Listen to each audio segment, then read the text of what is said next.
Jessie, James, and Meowth make up the iconic Pokemon trio known as Team Rocket. Now the team is made up of more than just these three members, but these are the guys who make Team Rocket what it is, a joke of an evil organization. Despite constantly failing at their ultimate goal of stealing and capturing rare and strong Pokemon, they've been chill people at times and show their human side on multiple occasions.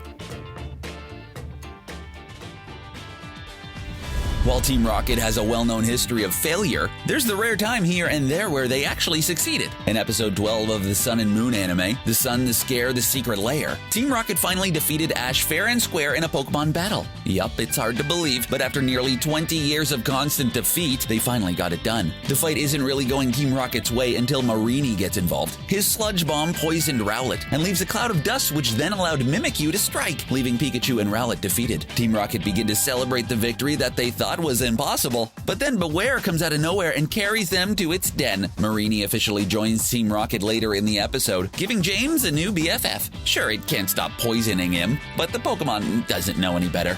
Complete Pokemon makeover, including jewelry. Every good person has to make some sacrifices every now and then. This is no different for Team Rocket. In episode 6 of the Advanced Generation series, A Poach to Ego, Team Rocket took it upon themselves to save some captured Pokemon. In the episode, we meet an evil Pokemon poacher known as Rico. He uses traps to capture Pokemon in the woods and sells them on the black market for profit. Sounds a lot like Team Rocket to us, but they had something to say about all this. They find some Pokemon trapped in cages and command Arbok to use acid to melt the cages open. But before anything could happen, they're attacked by Rico and his Puppetar. Thinking quickly, Team Rocket sacrificed themselves to distract Puppetar long enough for Arbok and Weezing to let the captured Pokemon escape. Team Rocket were sent flying, but it was for the greater good. Team Rocket has even worked with Ashe on the rare occasion. In episode 15 of the anime Battle Aboard the St. Anne, things don't go according to plan for Ashe, Misty, and Brock. When all the trainers on the boat are gathered in a room, the crew members of the ship announce they're members of Team Rocket and are sailing the ship right into a storm. In episode 16, Pokemon Shipwreck, the storyline continues. Everyone decides that abandoning ship is the only way to survive, but that's easier said than done. Team Rocket challenged Ashe to a fight, but Misty quickly orchestrated a truce as they worked together to find a way out. They got on a raft and were on their way to safety before James kicked Magikarp, saying he doesn't want to be its master. It immediately evolves into Gyarados and hyper beams Team Rocket away. How unfortunate. We'll make your Pokemon a pretty mon! Ta-da! Many fans believe Jessie and James belong together, and we can totally understand why. They're definitely the longest running ship in the Pokemon franchise, considering they're a male and female duo that we've seen in nearly every episode. They're even in the Pokemon Let's Go video games, so if you spend that much time with someone, you're bound to catch feelings eventually. Some fans thought James might have been gay due to the effeminate performance of voice actor Eric Stewart, but this was due to the English language dub, so it shouldn't be considered. In the Electric Tale of Pikachu manga, which surely does enjoy pushing the envelope, we actually got a conclusive answer to the romantic fate of Jessie and James. The manga showed the two of them married and expecting a child in the epilogue of the series, with Meowth still by their side. No, we're not crying, you're crying. As we mentioned earlier, Team Rocket is more than just Jessie, James, and Meowth. It's a huge evil organization with divisions found all over the Pokemon world. The leader of Team Rocket is Giovanni. He wasn't the first leader and he won't be the last leader, but he's the current leader. He took a leave of absence during the Generation 2 games, but he's back and better than ever now, up to even more dastardly deeds. In the games, we've seen plenty of other teams like Team Magma, Team Aqua, and Team Plasma, who only seem to appear in specific games. When these teams inevitably fold due to their involvement with incredibly powerful Pokemon, Giovanni is quick to scoop them up and give them a new job with Team Rocket. This explains why Team Rocket never seems to die, and also explains how they have a presence in remote locations like the Sevi Islands and the Alola region. I can't believe how talented we are! Team Rocket may do some shady and unjustified things with Pokemon, but at the end of the day, they do love the creatures. Just look at James, for example. We already mentioned his relationship with his Weezing and Marini, but he also shows an affinity for grass-type Pokemon, and not just poison types. One of the funniest characters in the anime has to be James's Victory Bell. This Pokemon was absolutely obsessed with James, and it showed it affection in the most peculiar way. It would stuff James in its mouth and try to swallow him whole, while James feared for his life. Even Cacnea, who's a cactus Pokemon, if that wasn't already clear, loves to jump on James to show its affection, leaving him with tons of painful pins attached to him. Despite all the physical damage these Pokemon are doing to James, they're doing it out of love, and deep down, James appreciates it. While James showed a love for Pokemon, so did Jessie. In episode 129 of the anime, Ignorance is Blissey, we learn a lot more about Jessie's backstory. When she was younger, she wanted to be a nurse and work in a Pokemon center, but it didn't quite work out for her. She couldn't get into a regular school, so she had to attend one that was intended for Chanseys. She was a really good nurse and showed Chansey how to properly wrap a bandage. She quickly became good friends with the Pokemon, but would fall asleep when her classmates would use Sing, which upset her teacher. As hilarious as that is, sadly, Jessie never ended up graduating from Pokemon nurse school, but watched her friend Chansey graduate. She still carries the bottom part of Chansey's graduation pendant to remember her friend. Clearly, she's capable of being compassionate towards Pokemon, which is a very nice quality to have. Remember, we're in this to make a profit. We know what we're doing. Sometimes the stress of being part of Team Rocket can get to the iconic trio. In episode 117 of the Diamond and Pearl series, Noodles roaming off, it was just too much for Meowth, who decided to call it quits. What did he decide to do with himself? Work at a noodle shop, of course, and scare the heck out of people by being able to speak to them. Even Jessie said enough was enough and left Team Rocket to work as a coordinator for the incredibly popular beauty contest. This left James all alone for the first time since he was a young boy, and he wanted to prove to Team Rocket that he could be just as competent working alone as is in a group. It didn't work out for him as he failed to catch a rare Metagross, but the gang eventually got back together as they learned their strength in numbers. Team Rocket is always there for each other. Through thick and thin, they'll never give up on each other, even if it seems like they have. They each come from depressing backstories, but are very strong together.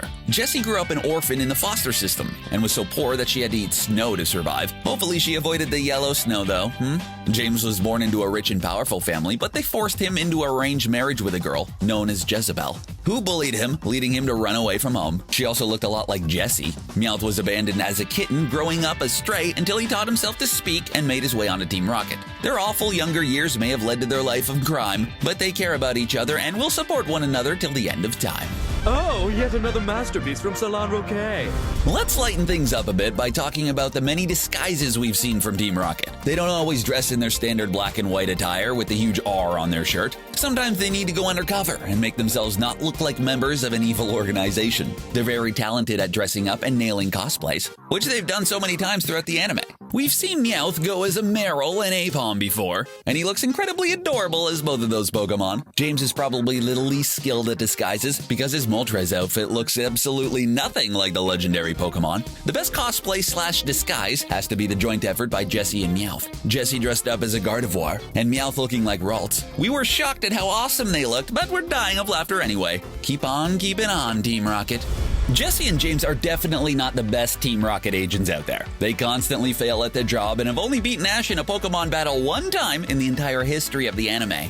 You'd figure they'd get fired by now. In the Advanced Generation series, we're introduced to two new Team Rocket agents in Butch and Cassidy. Supposedly, these guys are so good at their jobs that Giovanni gives them awesome tech like jetpacks and motorized scooters. In episode 132 of Advanced Generations, the Scheme Team, Jessie and James asked Team Rocket for more sophisticated technology like what Butch and Cassidy got. What did they actually end up getting? Pogo sticks. Just some measly little pogo sticks, but that's totally fair. The thing is, Jessie and James are such good sports, they don't complain one bit about their new gear. They have a lot of work to do before their boss can actually treat them like a top agent, but beating Ashe is a good start.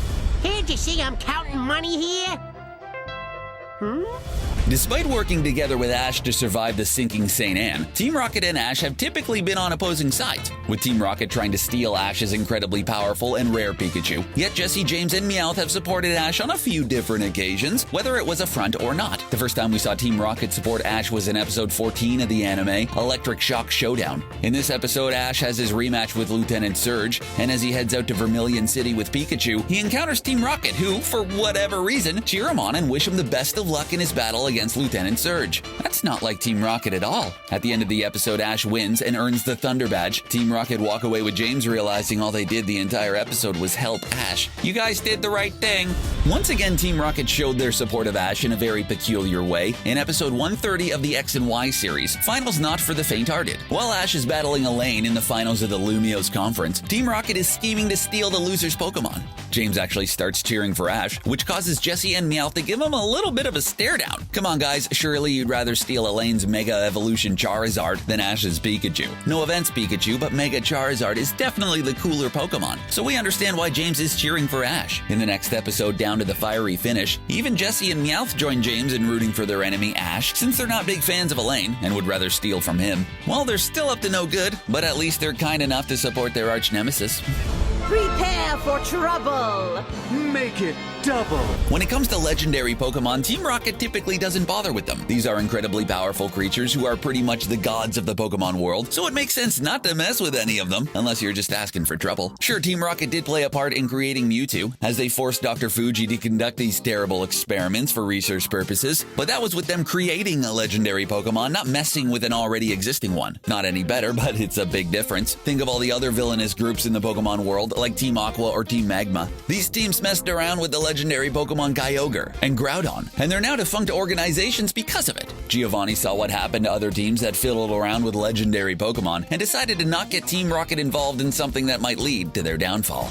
Sometimes Team Rocket does get a little too close for comfort with legendary Pokemon. In the 11th movie of the Pokemon anime Giratina and the Sky Warrior, Ashe and the gang encounter the legendary Pokemon Giratina. If you don't know a lot about Giratina, well, it's essentially the Satan of the Pokemon world. It lives in the reverse world and can travel to the real world at will. It's one scary Pokemon that tried to destroy Team Rocket. Initially, all Team Rocket wanted to do was steal the mythical Pokemon, Shaman, but they ended up in the reverse world. As they try to make their way back to the real world, Giratina notices them and unleashes a powerful ball of energy towards Team Rocket. With seemingly nowhere to go, Wabuffa jumps out of his Pokeball and counters the powerful attack, forcing Giratina to turn back. They fought off Satan. Now that's something. To protect the world from devastation. To unite all peoples within our nation. Have you ever wondered why Meowth has stuck with Jessie and James for so long? It's not because he's a great agent or can somehow speak human languages. It's actually because he's supposed to be a good luck charm. The charm on its head and the Meowth hot air balloon, with one paw raised, refers to the Maneki Neko, a cat statue believed to bring good fortune and good luck. Of course, the Pokemon anime is produced in Japan, and episodes and movies are always released over there first before making their way to the Western world. You see these statues all over Japan, and it's no surprise to see this reference to Japanese culture in the anime. Team Rocket definitely didn't forget where they came from, and while it's definitely one of the lamest reasons to have a pet, it might just explain why Jessie and James are kind enough to keep Meowth around. Let's be honest, the main reason we love Team Rocket is because they're absolutely hilarious. They're always cracking jokes and really livening up the Pokemon world. Other than being the villains of the anime, they keep the adults watching the show entertained, as well as their jokes that just fly over the heads of young kids. It's not that they're adult jokes or anything, it's just that kids won't get it. Like when James was walking through a bunch of unknown and said, "I've never seen this many strange letters since I posted a personal ad." We get it, but kids don't. Our favorite jokes have to be the puns, like when Team Rocket were surrounded by Onyx. Jessie says, "I think these things are looking sorta rocky." James chimes in with, "These Pokemon couldn't be bolder." And Meowth said, "Maybe people take them for granite." Top quality stuff. It was totally unexpected. Huh? Hey? Right?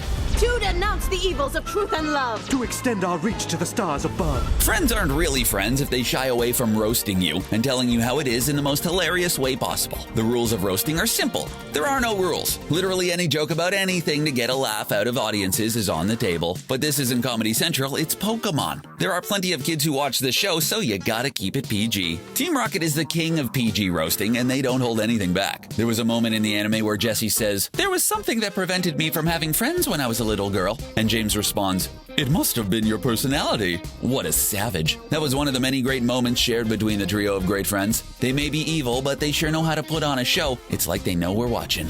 Well, it turns out they definitely do know we're watching, because they've broken the fourth wall plenty of times. They often like to take a page out of Deadpool's comic book and talk to audiences directly, and we love it. Even though it may confuse younger viewers, they're the voice of reason in the rose-colored and often happy-go-lucky world of Pokemon, and we thank them for it. Sometimes Jessie and James will have a monologue where they're looking right into the center of the screen, explaining their plan in incredible detail before Meowth comes out of nowhere and asks them who they're talking to. They're talking to us, of course. Silly Meowth. They've even admitted they constantly mess everything up, no matter how easy and foolproof the plan is. Team Rocket has also thanked their fans for their support, and believe us, they have plenty of those. we're just one of the millions.